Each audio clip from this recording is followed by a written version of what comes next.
মানসিক ভারসাম্যহীন মোহাম্মদ সেলিম হোসেন মিরপুর থেকে নিখোঁজ হয়েছে। গত ৪ মাস অতিবাহিত হয়ে গেলেও এখনও তাকে খুঁজে পাওয়া যায়নি। নিখোঁজের নাম মোহাম্মদ সেলিম হোসেন, বয়স ৩৫ বছর, মানসিক ভারসাম্যহীন। পিতার নাম আবু সাইদ, মাতার নাম লুৎফা বেগম। গায়ের রং শ্যামলা বর্ণের, উচ্চতা ৫ ফুট ৬ ইঞ্চি, মুখমণ্ডল গোলাকার। নির্দিষ্ট চিহ্ন: ডান হাতে কনুইয়ের উপরে কাটা দাগের চিহ্ন আছে। নিখোঁজের তারিখ ১৮ জুন ২০২৫, বুধবার সকাল ১০ ঘটিকায়।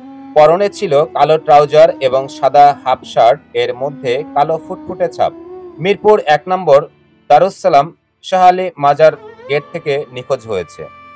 এ বিষয়ে দারুস সালাম থানায় একটি সাধারণ ডায়েরি করা হয়েছে।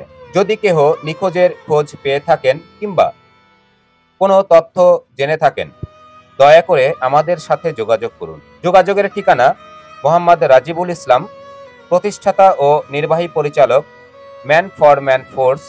Mobile number 015900223334। নিখোঁজের খোঁজ পেতে দয়া করে সবাই ভিডিওটি বেশি বেশি শেয়ার করুন।